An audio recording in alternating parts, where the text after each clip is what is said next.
Welcome back all dear student. हम लोगों ने लास्ट क्लास में डाल्टन्स थ्योरी, लिमिटेशंस और उसके मॉडिफिकेशंस के बारे में स्टडी किया था। आज हम लोग स्टडी करेंगे ब्रिजलियस हाइपोथेसिस एंड एवोगैड्रोस हाइपोथेसिस। तो ब्रिजलियस हाइपोथेसिस और एवोगैड्रोस हाइपोथेसिस क्या होते हैं उसके बारे में हम बात करने वाले हैं।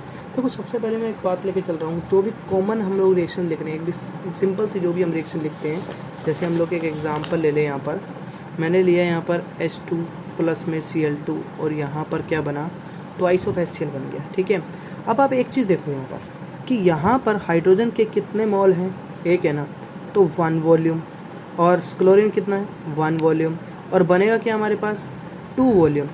ये किसने बताया था, गै-लुसैक्स लॉ ने। किसने बताया था, गै-लुसैक्स लॉ ने। अब गै-लुसैक्स लॉ में सिर्फ हमें ये चेंजमेंट करना है कि इस चीज़ को अगर हम एटम की टर्म में लिख देंगे तो वो क्या बन जाएगा, ब्रिजलियस हाइपोथेसिस। अगर इसी चीज़ को हम मॉलिक्यूल्स की टर्म में लिख देंगे तो क्या बन जाएगा, एवोगैड्रोस हाइपोथेसिस। अब देखो मैं इसमें बात कर रहा हूँ सबसे पहले डेफिनेशन को लेकर के, equal volume of all gases under similar condition of temperature and pressure contain equal number of atom. अगर जितनी वॉल्यूम होगी ना उतने ही क्या होंगे, नंबर ऑफ एटम होंगे। कब, जब कंडीशंस टेम्परेचर और प्रेशर की क्या होगी, इनकी सेम होगी। जैसे इसमें मैं एक एग्जांपल ले लेता हूँ समझाने के लिए। देखिए एक बार, जैसे मेरे पास हम लोग कंसिडर कर लेते हैं कुछ इस तरह से। हमारे पास जैसे N2 है और ट्वाइस ऑफ NH3 है, 3NH3, और ये फॉर्मेशन किसकी हो गई, ट्वाइस ऑफ NH3 की। अब हमने देखा यहाँ पर 1 वॉल्यूम है, मतलब मोल जो है ना आगे स्टोकियोमेट्री लिखी होती है उसको कंसिडर करते हैं हम लोग। 3 वॉल्यूम है और यहाँ पे कितनी वॉल्यूम है, 2 वॉल्यूम। तो ये किसकी कंडीशन है, गै-लुसैक्स लॉ की। अगर इसी कंडीशंस को देखते जाना, अगर इसी कंडीशंस को हम लोग यहाँ पर ये मेंशन कर दें कि भाई N2 कितना है, एक ही तो है ना, तो यहाँ पर अगर हम बात करें तो एटम्स कितने हैं, एटम की बात करेंगे, फिर हाइड्रोजन कितने हैं, और फिर ये कितने हैं। देखो अब इसको कैसे किस तरह से प्रेजेंट करेंगे। जैसे मान लो हम लोगों ने यहाँ पे लिख दिया भाई यहाँ पर हमारे पास कितने एटम है, इस समय हमारे पास है नाइट्रोजन के 2 एटम। कितने हैं, 2 एटम। और हाइड्रोजन के कितने एटम है, 6 एटम है। और ट्वाइस ऑफ NH3 के कितने एटम है हमारे पास टोटल हो गए, इसको भी कंसिडर करेंगे भाई कितने, 2N एटम है। ठीक है, तो देखो यहाँ पर मैंने ले लिया N एटम है, यहाँ पर मैंने ले लिया 3N एटम है, और यहाँ मैंने ले लिया 2 एटम है। कितने एटम है, 2 एटम। तो इस तरह से बस एटम की फॉर्म में अगर हम प्रेजेंट कर देंगे ना तो वो हमारे पास क्या हो जाएगा, सिंपल सा केस बन जाएगा, ब्रिजलियस हाइपोथेसिस। अब इसमें एक चीज़ और बात करते हैं। जैसे देखो अगर मैं इस तरह से लूँ N2 H2 and NH3, N2 H2 and NH3, तो कैसे बनेगा ये देखना है हमें। N2 कितने हैं, 2 हैं, तो मैं इसको हाफ लेना पड़ेगा क्योंकि मेरे पास बैलेंसिंग करनी है यहाँ पर। ठीक है, अब मेरे पास हाइड्रोजन कितनी है, 3 है, तो यहाँ पे मुझे क्या करना पड़ेगा, 3/2। तो मैं लिख सकता हूँ इजीली, यहाँ पर हाफ एटम यूज़ हुए, यहाँ बाई 3/2 एटम यूज़ हुए, और यहाँ पर कितने एटम यूज़ हुए, टोटल 1 एटम मॉलिक्यूल्स जो हमारे पास कंपाउंड फॉर्मेशन कर चुका है। ठीक है, तो देखो एक बार दोबारा से बता देते हैं इस चीज़ को। हाइड्रोजन है हमारे पास, क्लोरीन है, हाइड्रोजन क्लोरीन में कितना होता है, जैसे मान लो हाफ H2 हाफ Cl2 क्या बनाएगा, 1 HCl बनाएगा। अगर मैं बात करूँ 1 वॉल्यूम और 2 वॉल्यूम की, N एटम और यहाँ पर कितना बनेगा, 2 एटम, इसको देखते हुए। लेकिन एक्चुअल स्टोकियोमेट्री कितनी है, हाफ है ना इसकी, और इसकी भी कितनी है, हाफ है, तो यहाँ पर कितना बनेगा, 1 कंपाउंड बनेगा। जैसे देखो हम लोगों ने लिया यहाँ पे half of H2 half of Cl2, और क्या बना बेटा यहाँ पर 1 HCl, क्या बना 1 HCl। तो ये किसने हाइपोथेसिस ली थी, ब्रिजलियस ने। किसने, ब्रिजलियस ने। तो ब्रिजलियस ने एक बात मेंशन की थी, हम वॉल्यूम जितनी भी वॉल्यूम होगी उसको हम एटॉमिक फॉर्म में लिख सकते हैं। क्लियर। अब देखो इसी में एक चीज़ और बात कर रहा हूँ, उसको भी ध्यान से हमें समझना है। देखो अब मैं कह दूँ यहाँ पे H2 और क्लोरीन है, जैसे सिंपली ले लेते हैं H2 Cl2 और 2 HCl, तो हम यहाँ पर अब क्या लिखेंगे, 1 एटम, और यहाँ पे क्या लिख देंगे, 2 कंपाउंड। कितने बन गए, 2 कंपाउंड बन गए। तो अगर हम स्टोकियोमेट्री सेम रखते हैं, जैसे 1 वॉल्यूम 2 वॉल्यूम, तो यहाँ आएगा 1 एटम और 2 आपके पास कंपाउंड फॉर्मेशन हो जाएंगे। तो ये किसका हाइपोथेसिस थी? अपने ब्रिजलेस की हाइपोथेसिस थी। ठीक है, अब नेक्स्ट देखो हमारे पास क्या है, एवोगैड्रोस हाइपोथेसिस। तो मैंने आपको बताया कि सेम डेफिनेशन सेम सब क्या करना है, equal volume of all gases under similar condition of temperature and pressure. Equal volume of all gases under similar condition of temperature and pressure contain equal number of molecule. क्या contain करेगा? Equal number of molecule. करना कुछ भी नहीं है, ऊपर वाली reaction में जहाँ आपने एटम लिखे हैं वहाँ मॉलिक्यूल मेंशन कर दो। किसकी हाइपोथेसिस हो जाएगी? वो एवोगैड्रोस की। देखो एग्जांपल अगर हम बात करें तो देखो ये एग्जांपल है हमारे सामने, वन वॉल्यूम तो क्या आएगा? हाफ मॉलिक्यूल और क्या बना? One molecule. अगर यहाँ पर टू मॉलिक्यूल बनेगा, कितने बनेंगे? Two molecule. तो ऑब्वियस सी बात है यहाँ पे वन मॉलिक्यूल यूज़ होगा और यहाँ भी कितना मॉलिक्यूल यूज़ होगा? वन मॉलिक्यूल यूज़ होगा। जैसे अगर देखो इसने तो क्या लिया है, हाफ ऑफ H2 कंसीडर किया तो हाफ मॉलिक्यूल लिख दिया, लेकिन अगर हम H2 लेते हैं तो हम कितना मॉलिक्यूल ले लेंगे? यहाँ पे हम यहाँ पर वन मॉलिक्यूल मेंशन कर सकते हैं। अब मैं बात कर रहा हूँ एप्लीकेशन, एवोगैड्रोस की क्या क्या एप्लीकेशंस हैं और एवोगैड्रोस जो लॉ है वो कहाँ कहाँ पे अप्लाई हो सकता है। देखो एवोगैड्रोस में हमने क्या किया है, मॉलिक्यूल्स की टर्म ली है ना, तो अब यहाँ पर बात करेंगे कोई भी अगर मॉलिक्यूल है उसकी एटोमिसिटी कैसे फाइंड आउट करते हैं। जैसे मैं आपसे बात कर रहा हूँ एक सिंपल फॉर्म में, पहले यहाँ पर जैसे मान लो मेरे पास एक क्वेश्चन है, O3 है मान लो, ओजोन है, कितने एटम इसमें? 1 2 3, 3 ऑक्सीजन से मिलके बनाए ना, तो इसकी एटोमिसिटी कितनी है? 3 है। P4 कितने फॉस्फोरस से मिलके बनाए? 4 से ना, तो इसकी एटोमिसिटी कितनी है? 4 है। क्लियर है यहाँ तक? अब देखो हमारा नेक्स्ट क्या है, नेक्स्ट हमारा टॉपिक है, देखते जाओ।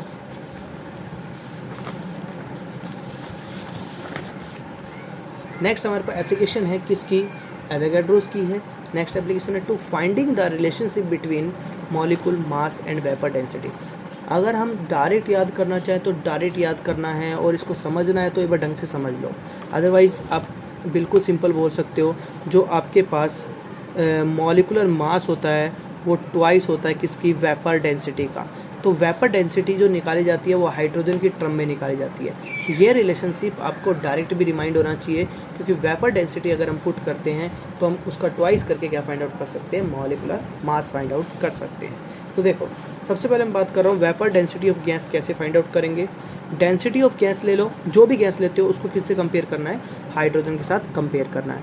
Mass of certain volume of the gas at STP। STP का मतलब होता है स्टैंडर्ड टेम्परेचर प्रेशर। क्या होता है? Standard temperature pressure. और mass of same volume of H2 at STP, हमें उस सेम वॉल्यूम पे क्या लेना है? हाइड्रोजन का भी क्या लेना है? मास लेना है। अब देखो vapour density of gas other term में बात करें तो ये एवोगैड्रोस की डेफिनेशन आ गई ना। हमने क्या कहा था? वॉल्यूम किसके बराबर होगी? मॉलिक्यूल के बराबर होगी।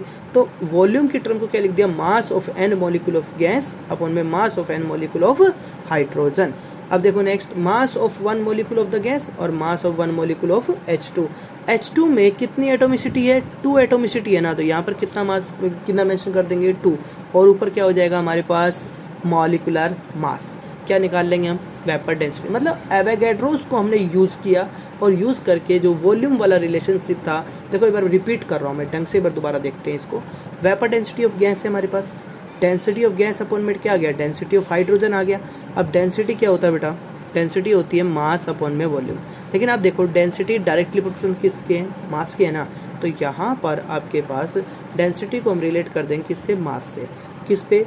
Mass of certain volume of the gas at STP। किस पे कंसिडर करेंगे हम? STP पे। और ये भी किस पे कंसिडर करेंगे? STP पे। अब हमने क्या किया? एवोगैड्रोस हाइपोथेसिस लेकर के वॉल्यूम को क्या लिख दिया? मॉलिक्यूल की टर्म में लिख दिया। तो ये हो गई हमारे पास मॉलिक्यूल की टर्म। इसके बाद मास of 1 molecule of the gas और ये हमारे पास एटम आ जाएंगे। 2 एटम हो गए। ऊपर क्या हो गया? मॉलिक्यूलर मास गैस का और वेपर डेंसिटी क्या हमारे पास? 2। तो 2 से यहाँ पर मल्टीप्लाई अगर हम कर देते हैं तो हमारे पास रिलेशनशिप क्या आ जाएगा? Molecular mass twice of vapour density. अब देखो आगे क्या करना है हमें। अब हमारे पास थर्ड एप्लीकेशन है to find the relationship between mass and volume of the gas.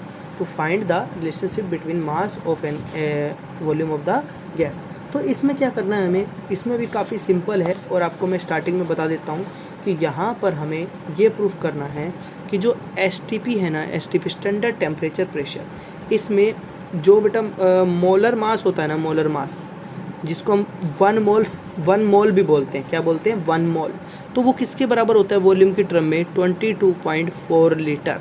मतलब गैसियस सिस्टम में एसटीपी कंडीशन पे अगर हम लेते हैं तो 1 मोल्स किसके बराबर होते हैं, 22.4 लीटर।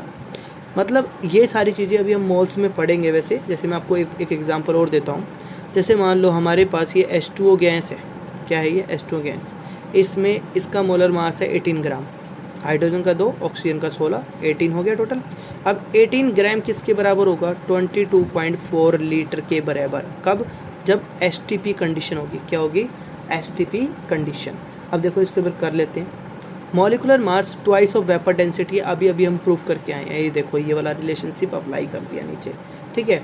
2 इंटू में अब वेपर डेंसिटी क्या होता है, देखो ये वाली वेपर डेंसिटी क्या होता है, ये वाला relationship, mass of certain gas at STP पे और same volume of hydrogen also at STP पे। समझ में आ रही है बात यहाँ तक। अब देखो आगे क्या करना है, हमें यहाँ तक लिख लिया। अब इसमें आगे क्या करना है, देखो तो हमने किया 2 इंटू में mass of 1 litre of gas at STP, 1 litre of gas at STP, और 1 लीटर हाइड्रोजन, अगर हम 1 लीटर हाइड्रोजन लेते हैं तो उसका मास क्या होगा। अब ये चीज़ मैं आपको प्रूफ करके दिखा देता हूँ कि भाई इसका मास 0.0893 ही होगा। देखो कैसे करेंगे प्रूफ एक बार।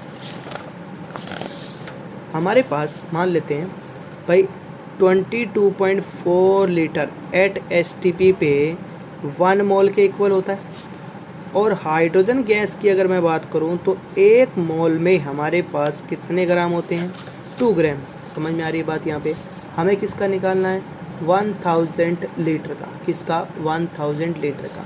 अब देखो भाई 22.4 लीटर किसके बराबर है, 1 मोल के अकॉर्डिंग 2 ग्राम के बराबर है ना, तो 1 लीटर कितना हो जाएगा, 2 अपॉन में 22.4, और बेटा यहाँ से हमारे पास क्या आ जाएगा, 0.0893 ग्राम। समझ में आ रही है बात यहाँ से। तो ये वैल्यू उठा करके हम कहाँ पुट कर देंगे, हमारे क्वेश्चन के अंदर पुट कर देंगे। तो देखो यहाँ पर क्या आ गया, ये 0.0893। तो 22.4 कैसे आया, इन दोनों को डिवाइड करने से क्या आया, 22.4 इंटू में mass of 1 litre of gas at STP. तो सीधी सी बात याद रखना, 1 मोल किसके बराबर होता है, 22.4 लीटर के बराबर। कब, जब स्टैंडर्ड टेम्परेचर कंडीशन हो किसकी, गैस की, ठीक है। अब बात कर रहे हैं हम atomic mass and relative atomic mass क्या होता है। 1961 में आईयूपैक क्या है, international union pure and applied chemistry, एक ये पूरा ग्रुप है जिसको हम क्या बोलते हैं, international union pure and applied chemistry. उन्होंने सेलेक्ट किया था कार्बन को as a standard value expressing atomic mass, क्या एक्सप्रेस करने के लिए, atomic mass and molecular mass of element and compound. The scale in which relative atomic mass of different atom are express is called atomic mass unit.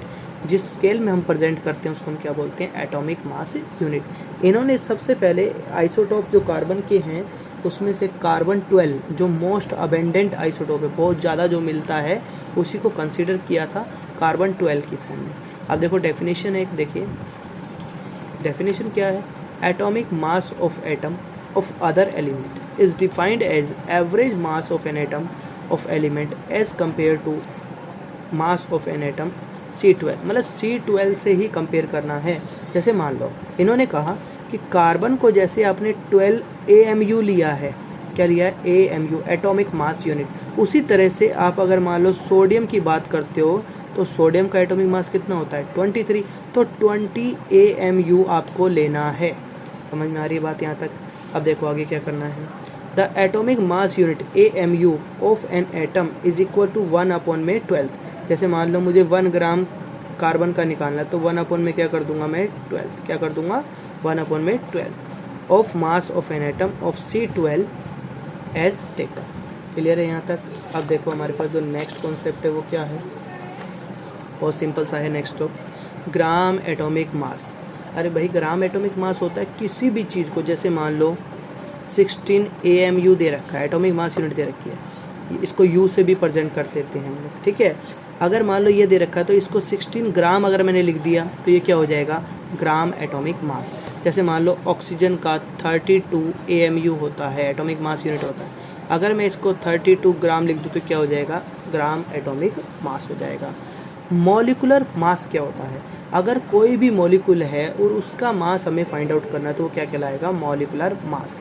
जैसे मान लो CO2 एक molecule है, carbon का 12 होता है, ऑक्सीजन 2 ऑक्सीजन का हो गया 32, टोटल हो गया 44। कितना हो गया, 44 AMU। क्या हो गया, 44 AMU।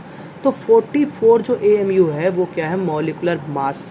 समझ में आ रही है बात। अब ग्राम मॉलिकुलर मास क्या होता है, इसको ग्राम में प्रेजेंट कर दो, क्या हो जाएगा, ग्राम मॉलिकुलर मास हो जाएगा।